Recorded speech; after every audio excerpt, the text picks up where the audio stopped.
Good morning, friends, and welcome to Kids Church with Reverend Karen Bridges. And I just want to begin by saying, may the 4th be with you. And you would all respond with, and also with you. So may the 4th be with you. Thank you. As many of you know, this is the day when Star Wars and religion collide. Star Wars has a lot of wonderful insights into good versus evil, the sense of the spirit that they draw on. The Force is something that I would equate to the spirit, the idea that we are connected with every living thing in the world, and that it works together. And we need to remember that we don't master it, but we are a part of it. And the more friendly we are to the spirit, the more it is a part of us. We don't want to go to the dark side. So don't go to the dark side, friends. Today, I wanted to, in honor of the rain that we are having here in Edmonton, Alberta. Hello, Claudia. Like I said, in honor of Star Wars, may the 4th be with you. But also because it is raining here in Edmonton, which doesn't do very often, but I love it when it does, I thought we'd talk about the story about how Jesus calms the storm. There's many stories about how Jesus comforted disciples, and we talked a little bit about it in one of our broadcasts, but today we're really going to focus on the story itself and thinking about how Jesus offers us different things when we feel scared or fearful of things. So this particular story actually exists in not one, not two, but 3 of the Gospels. It's interesting because the Gospels in the Bible, Matthew, Mark, Luke, and John, which we've gone in those orders, Mark was actually the first one that was written. Mark followed closely by Matthew and Luke, and then the last one that was written was John. John also tends to go into a more personal approach, and we often hear Jesus speaking for himself, whereas in the other Gospels we hear people saying what Jesus did. The 3 Gospels, Matthew, Mark, and Luke, are very similar. And if you were to compare them side by side, you would notice that often what's in Mark will be elaborated on in Matthew and Luke. And so Matthew and Luke are fairly similar to each other based on what's in Mark, but they add a little bit more. And then John's just even more. So today, let's look at the story of Jesus calms the storm. So as I've said to you before, it's in the New Testament or the Christian scriptures, because that's when we hear about Jesus and our faith. The New Testament's the smaller piece. So if you have your Bible, we are going to start by looking up the first gospel that's in the Bible. Not the first written, but the first one that is in the Bible. Hello, Stuart, and may the 4th be with you. All right, we're going to look for the story about Jesus calms the storm first in Matthew, the Gospel of Matthew. We're going to go to chapter 8, verse 23. So Matthew chapter 8, verse 23. And as I said, this is the first one that you find in the Bible if you're going from the front to the back. But it's actually not the first gospel that's written of the 4 that are in the Bible. So Matthew chapter 8, starting at verse 23. And what does it say? And when he got into the boat, so that's Jesus. So when he got into the boat, his disciples followed him. A windstorm arose on the sea so great that the boat was being swamped by waves. But he was asleep. Jesus was asleep and a storm was happening. And the disciples went and woke him up and said, "Lord, save us, we are perishing." And he said to them, "Why are you afraid, you of little faith?" Then he got up and rebuked the winds and the sea, and there was a dead calm. They were amazed, saying, "What sort of man is this, that even the winds and sea obey him?" Does this sound familiar? All right, now let's look into the next gospel, so Matthew, Mark. Let's see what Mark has to say about this story. Mark chapter 4, so it comes earlier in the Gospel of Mark. Mark chapter 4 at verse 35. And remember, you can practice looking this up on your own with your own Bible. It says here in Mark chapter 4, verse 35, On that day when evening had come, he said to them, "Let us go across to the other side." And leaving the crowd behind, they took him with them in the boat, just as he was. Other boats were with him. A great windstorm arose, and the waves beat into the boat, so that the boat was almost already being swamped. But he was in the stern, in the back, asleep on the cushions. And so they woke him up and said to him, "Teacher, do you not care that we are perishing?" He woke up and rebuked the wind and said to the sea, "Peace, be still." Then the wind ceased, and there was a dead calm. He said to them, "Why are you afraid? Have you still no faith?" And they were filled with great awe and said to one another, "Who then is this, that even the wind and the sea obey him?" It's also in the Gospel of Luke, so let's check out Luke chapter 8, which comes after Mark. Now, Mark, again, was the first one that was written. Matthew and Luke were pretty close after that. So Luke chapter 8, and by pretty close, we're talking like, maybe 50 to 100 years, somewhere in there. So Luke chapter 8, I'm getting there, verse 22. Luke chapter 8, verse 22. One day he got in the boat with his disciples and he said to them, "Let us go across to the other side of the lake." So they put out, and while they were sailing, he fell asleep. A windstorm swept down on the lake, and the boat was filling with water, and they were in danger. They went to him and woke him up, shouting, "Master, Master, we are perishing." And he woke up, and he rebuked the wind and the raging waves. They ceased, and there was a calm. He said to them, "Where's your faith?" They were afraid and amazed and said to one another, "Who then is this, that he commands even the winds and waters that they obey him?" Like I said, we've looked at this story before, but today I want to look at it in a slightly different way. And this is the joy about our scriptures, is that we can read them over and over again, and each time we do, we tend to get a different message. So I want you to imagine, instead of Jesus being in the boat, imagine Yoda with Luke in the swamp of The Empire Strikes Back. And Luke was kind of trying to learn how to get his ship out of the swamp, and he couldn't figure out how to do it, and he was getting so frustrated, and he finally just gave up. And what did Yoda do in that moment?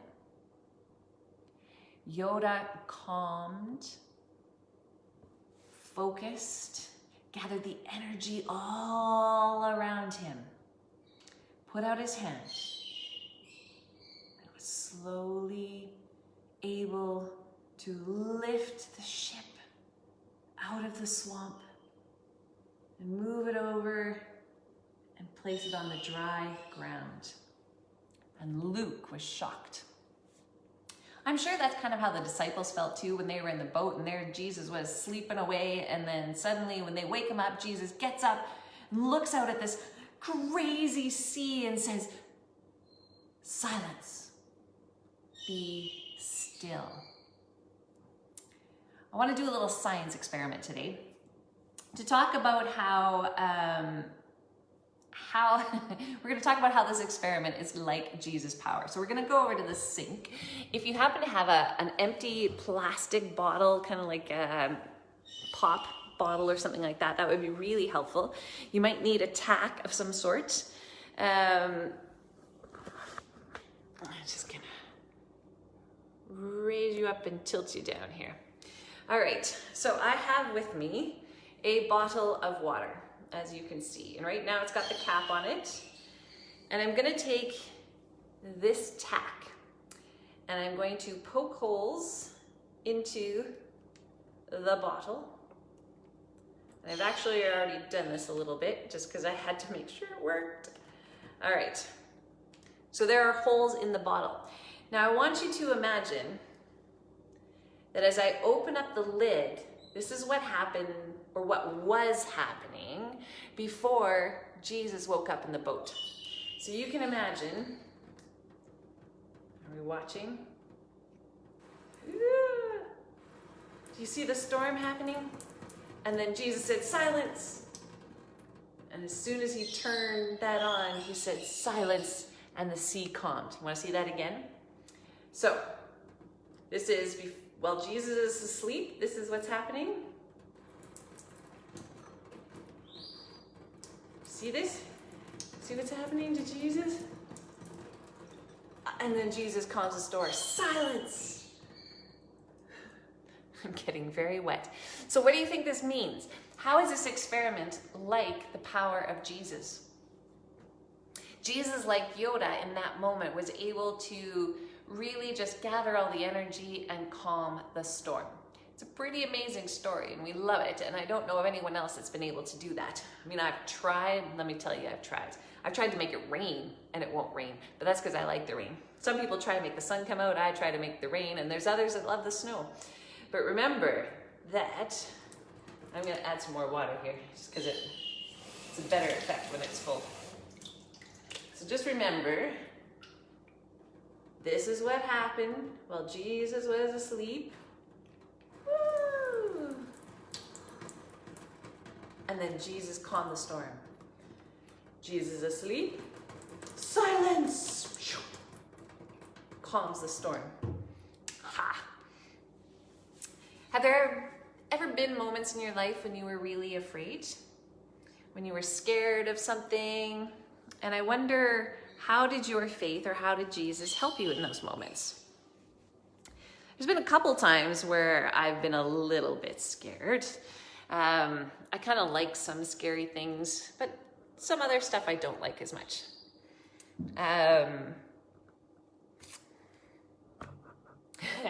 One of the best times I was scared was when I was in Africa and I was on a safari and we were driving around in our vehicle when suddenly we came upon 3 brother cheetahs. So 3 young men or young cubs, the cheetahs, who had actually found something to nibble on. At any rate, that part didn't scare me so much as when they decided that after they had nibbled on their newfound friend and felt full, they decided to take shelter underneath our vehicle, the vehicle that we were in. And all of our windows were open and we had the top up and everything else. And in that moment, one of them started like walking around and kind of pawing up and actually crawling up onto the tire. Needless to say, I started to close the windows as did the other people in the vehicle. And I still wasn't totally afraid. And what was really interesting was that our guide told us to just be calm, to stop, to be quiet. Often when we're frenzied and screaming, that's when those things kind of come towards us. So we need to think about that sometimes and think about how sometimes having somebody in our life who is a really calming presence can actually make us feel better. So when things feel out of control, what do? Do you go to your parents and ask for a hug? Or when you feel afraid of something, like afraid of the dark, do you turn on the light or do you run to your brother and sister's room or your sibling's room? What is it that you do when you're afraid? I thought today what we could do is we could make a special box where we can put all of our fears. We're gonna call these our Jesus box. And in the Jesus box, we can put our secrets, our fears, things that we're worried about, all of those things we can put in the box, and we will know that Jesus is out there and will calm our fears and bring us a sense of relief, I think, in many ways. So I'm gonna tilt this up so that we can make origami boxes. Now, all you're gonna need is a piece of paper, or if you want, you can find an old card, like an old Christmas card or birthday card that you have received. And so this is what we are going to make. See, I used an old card, and the old cards are sometimes a little bit harder to fold, but not impossible. But you can see I made a box.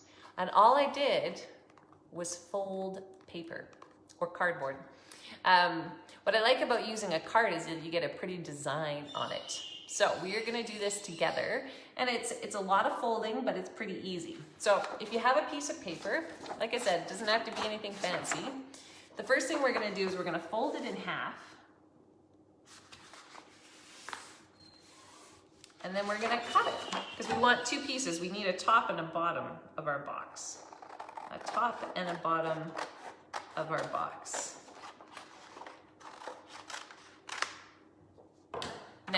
At this point, it's a rectangle, and what we need is a square. And so the way I'm gonna make a square is I'm going to, I wonder if you can see this as well. Whoops, I turned you off, I'm sorry. There we go. Ah, awesome. All right, so what we're gonna do is we are going to make a square by folding it so that it gets to the edge of the paper. So you see what I did here? Now you see this piece, this rectangular piece? We're just gonna fold it up onto the thing so we know where the line is. So you see now we know where the line is. And now I am going to cut along here so that I can make a square.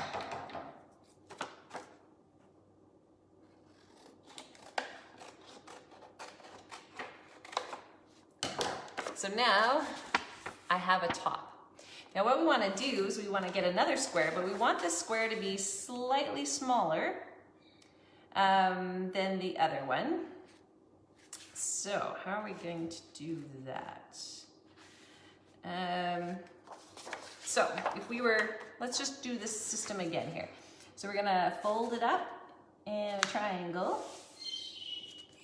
And we're gonna cut off this edge.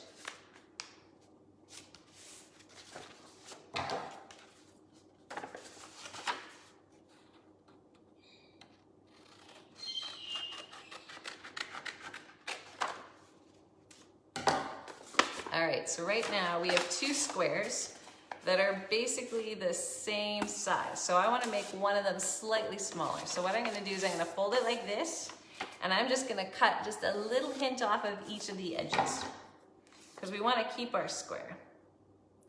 So I'm just gonna, like a very small amount. So you can see how small it is.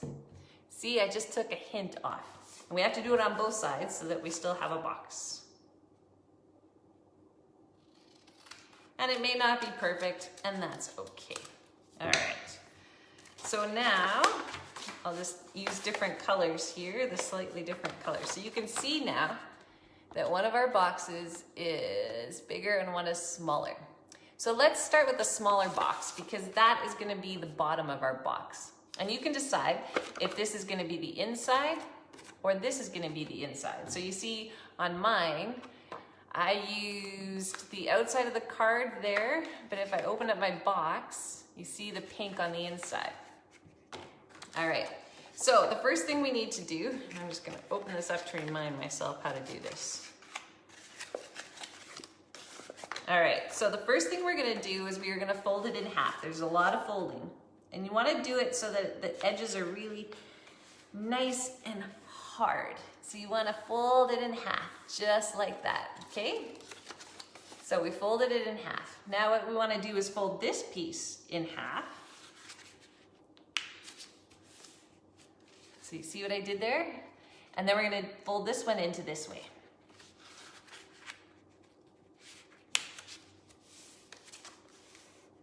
All right, so see what I did here? So now we have 4, 1, 2, 3, 4. Now we're gonna rotate and we're gonna do it the other way. So we're gonna fold in half. And then I'm gonna do that again where I do the little quarters. Fold in half. And I fold in half. Now, when you look at this piece of paper, do you see that we have a whole bunch of squares? Now, what we're gonna do is we are gonna go diagonally this time. We wanna fold this into the center, and you can see where your lines will, you can see a line that goes across there. So you want the point to go into that center line. So you wanna fold up a corner, then you wanna fold up the other corner. See what's happening here? Then we wanna fold up this corner. Almost looks like an envelope. And then we wanna fold up this corner.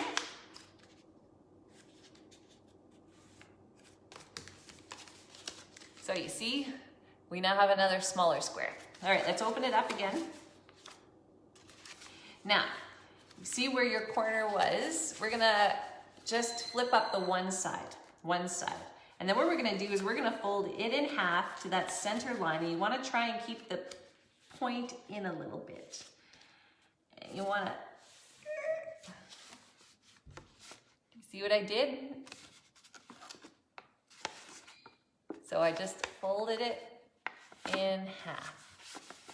And then we're gonna flip to the other side and do it again. So we flip in our thing like we did before, and now we're gonna make another rectangle.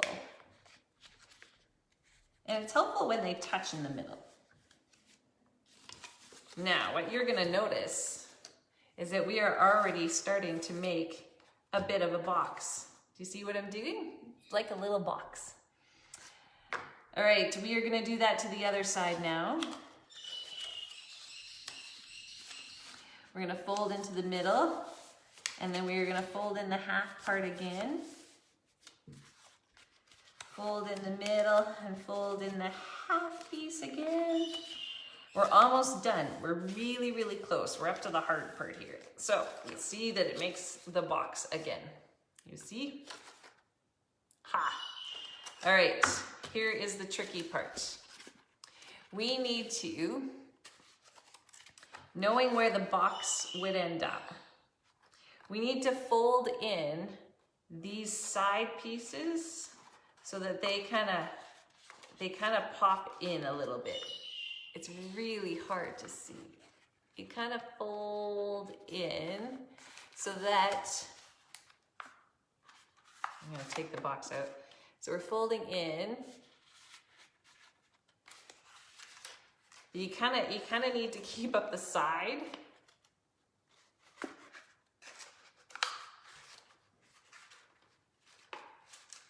So they kind of squish in a little bit just like this. I don't know how best to show that. All right, we'll try it. So you fold it over and squish it in. And so now you can see we have 3 sides to our box. See? Now we're gonna do it on this side as well. On this side, you might be able to see it a little bit better. So where the box kind of ends, you'll know where it is by the line that's in here, and you can see where the little triangles come in. Here, I'll just draw it so you can see a little bit better. So, you see where the triangle is? So we wanna fold these pieces so they're kind of being pushed in together, and then that flips over top, and you push in. So now we have the bottom of our box. All right, let's do it on the top. And this time I think I'm gonna keep this as the top. So I'm gonna use this as the inside. So again, we fold it in half. And then we fold it in half again. We flip it to this side and we fold it in half again. So that we have those 4 pieces, remember? 4 pieces. Now we flip it this way and we do that all over again. So fold it in half, open it up, fold that part in half, flip it around, fold that part in half. Now open it up, and how many squares do we have? We have a lot of squares. Now we're gonna do the triangle pieces. So we go up to the corner and we fold down. And we do it on the other side. We go up to the corner and we fold it down. Now we can do it slightly differently by doing those little half pieces again. So you see we got half our box. Half our box. We're gonna open it up though, because we gotta do it this way too. Half.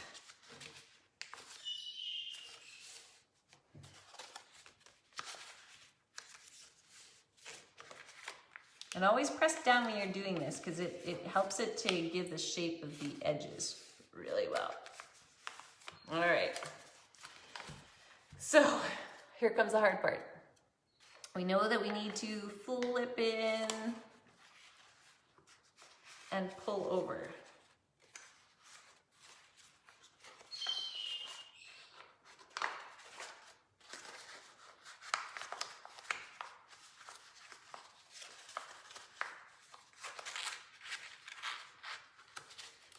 And sometimes you just gotta squish it into shape. Just squish it into shape.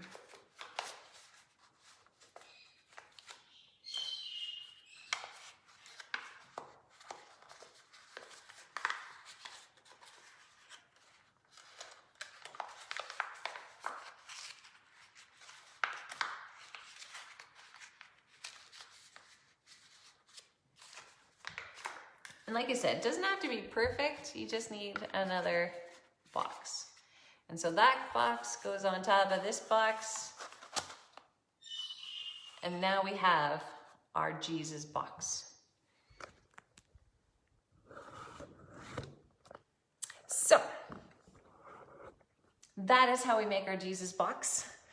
You are falling apart today. This is what happens when I move things around. All right, so now what we can do is we can put inside of this box things that we are afraid of, things that scare us, knowing that Jesus will help us and give us strength and calm the fears and the storm that's happening within ourselves. So I have with me another piece of paper, and on this piece of paper, I'm gonna write down something that I'm afraid of right now. And I'm not gonna show it to you because this is my special box and this is between me and Jesus. And you can do the same thing. I want you to write down, and this is for all ages. This is a great way. Sometimes when we tell people what our fears are, they don't seem as scary anymore. It's kind of like telling somebody else that you're afraid of the dark, and when you do, then there's the two of you, and now you're less afraid of the dark because there's two of you and not one. So what is it that you are afraid of right now, or what are some of your worries? Those of you who are worry warts, this is a good way to get rid of them. Write them down, get them out of your head. Get them out of your head. All right, so I'm gonna write down my worries right now. Sometimes I have to think about what my worries are.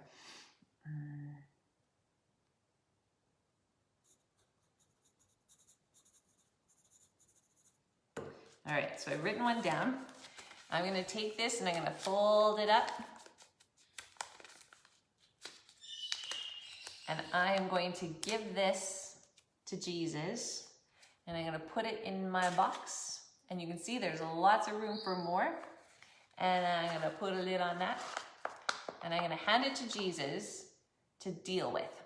I've given it up to Jesus. That's kind of what prayer is like in a lot of ways. When we share with God some of our worries or some of the things that we're thankful for. So this could also be a box where you put anything you're thankful for. And what's really fun is, you know, maybe after a month, you can open it up and read what your fears were and see if they're still your fears or whether they are gone. Have they changed in any way? Has your faith or your love for God and Jesus' belief in you changed what your fears might be? So that is our box. I hope that you will use this to let go of the things that are really worrying you at this time. You can also make these a special box for people and leave them special messages and put them under their pillow or on their shelf or by their bed. You could also wrap up a little gift. So for those of you who have mothers, you could make them a Mother's Day box and put something special inside. Maybe it's a little flower that you've made or a little warm fuzzy. Whatever it is, or it just could be a note with, or maybe a whole bunch of hearts, hugs, kisses, whatever it is. You could leave this on your mother's doorstep if you're an adult and your mother does not live with you anymore, just as a suggestion. You can also draw on this. So I'm gonna put a big J on here just to remind me that I've given this to Jesus.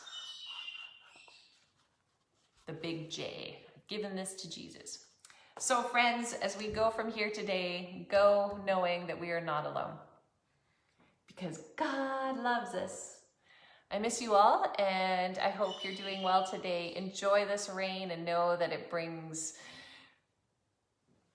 wonderful greenery, refreshing opportunities for things to grow and blossom and bloom. So until we see each other on Wednesday, take care, put your worries away, give them up to Jesus. All right.